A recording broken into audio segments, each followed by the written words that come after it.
Dani Gasparini, and welcome to this segment of Penn Voice. I am joined today by Ralph Garcia, who is the president of the Redwood City Downtown Business Association, and I'm also joined by Dee Eva, who is the co-chair of the 150th anniversary of Redwood City. Welcome both. Thank you. I'm sorry we're missing Barbara Pierce, your co-chair in crime for the 150th. She's sorry she couldn't be here. Anniversary, but we say, hey, Barbara, and I know you'll represent her well.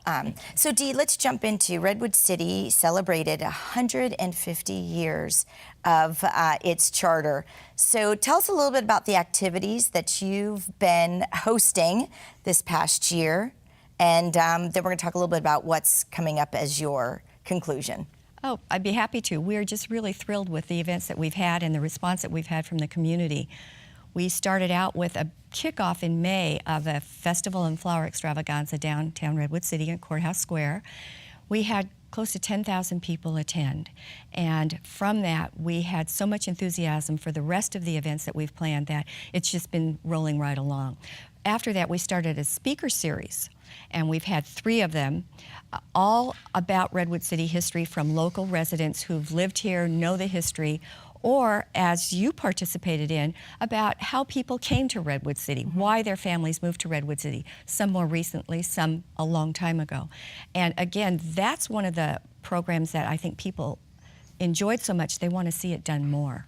You know, it's interesting because, I mean, it's no secret, Redwood City is certainly in a new renaissance, and anybody that's visiting our downtown, and we'll get to you, Ralph, in a minute, has known that there's a huge transformation. Yes. So with the 150th, I thought it was an excellent balance of honoring our past and our history, seeing what some of the buildings used to look like and how some of them are still standing, and we honored them today, and then seeing, for example, Courthouse Square, how it has been revitalized, because we hid it for a while.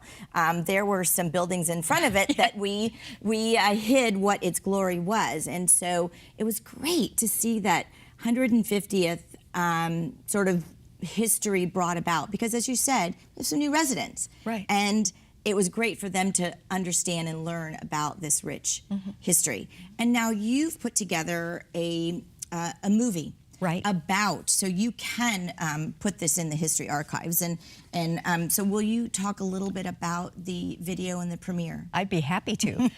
It's going to be a 30-minute film done by an award-winning filmmaker, and it's going to be at the Fox Theater. We'll have 2 showings at 5 and 6:30 on Sunday, December 3rd.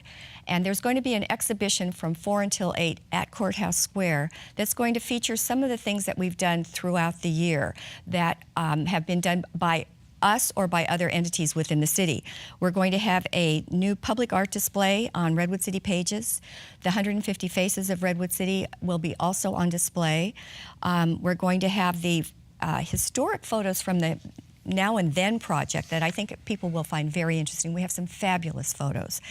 And we're also going to have a free Redwood City publication, Redwood City History. And we're going to also be able to pre-order your DVD of the movie. So if someone wanted to find out a little bit more about some of the publications that you just mentioned, how they are available, how they can get them, or even volunteer for the December 3rd premiere of the movie, how can they do this? There are several ways they can do it. They can call me. They can go to www.rwc150.org. And we'll make sure that gets up onto the screen at the end of this program. Right, and then they can respond to the movie invitation by going on the rwcpaf.org website. There's a place there for them to respond as well. I've posted it on the Nextdoor site, so it's out there and people are starting to respond. Great. I just want to make sure that people see these publications, and even the 150 Faces, go to the museum. That's where they're displayed, and it's just a great testament to all of the culture and diversity that Redwood City has enjoyed for 150 years. Truly. And we're really excited about this video because Brian Kingston, the videographer, has been researching in the archives and interviewing a lot of people so that he's really putting together, I think, a very good in-depth history of Redwood City from the very beginning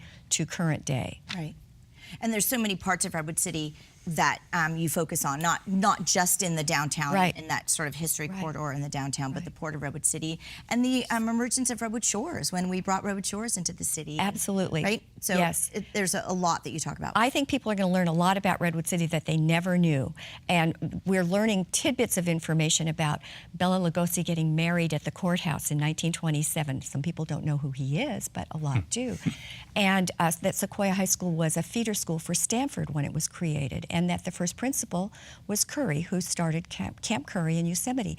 And all of the research that people have been doing, we're digging up a lot of really interesting pieces of information about Redwood City that I think people are learning and enjoying. And having a lot of fun with. Yes. So, Ralph, you're here because the December 3rd, December 2nd weekend is going to be action-packed with a ton of things happening in the downtown.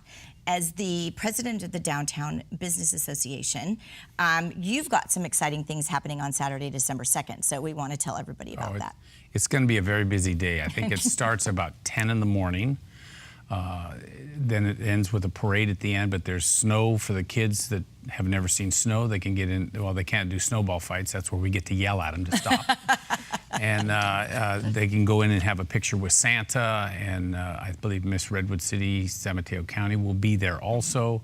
I mean, it's just a full event, and then at the end of it, there's a parade, and I've been honored to be able to have Santa in the back of our convertible to go down the road for the parade, and it brings so many people downtown, which is what the Downtown Business Group, that's our goal, to bring more people downtown so that the merchants and everybody down there can have a good time and pay the rent. Well, I know that the Redwood City downtown is open and alive and has so much to offer, from goods and services to great food and great entertainment. So you've been doing Hometown Days for how many years now?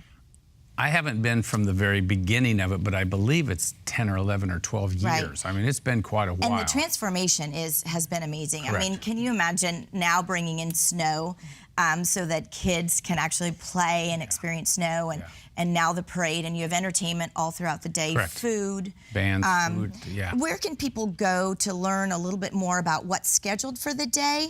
And then I think I understand you need volunteers. Oh, we're in desperate need. I mean, this thing has grown so much, and the problem that the Downtown Business Group has is our members, the majority obviously are restaurant owners. Right. They're busy. Right. It's hard for them to volunteer to do these events. So, I mean, we need people to work the beer and wine booth, which isn't a bad place to be.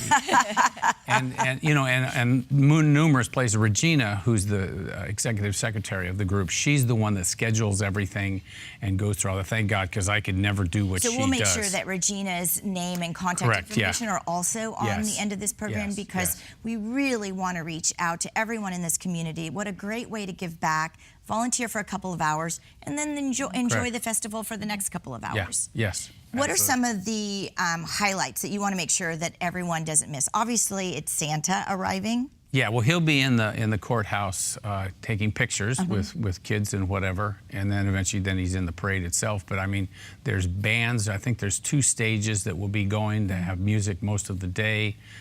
It's just going to be. And it's free to the public. Oh, absolutely. And you invite all communities. Correct. Yeah. I was going to interject. The 150th is going to have a float in that parade. I completely forgot all about it. We're going to have a float for the 150th celebration in the parade, and we're really excited about that. Well, I can't imagine what it's going to look like, but we are out of time, so that's a surprise peek. Everyone must come down to see what that float looks like and everything in the downtown is free. parade. Yes. The movie as well. The movie as well. Thank you for mentioning that. Well, Dee and Ralph, thank you so much for being here, but thank you most importantly for your service to Redwood City. You both are so very involved, and the community wouldn't be what it is today without your service. And we encourage others to follow your footsteps. It's a great place to be. Thank you. Thanks again for joining me, and we'll see all of you next time on Penn Voice.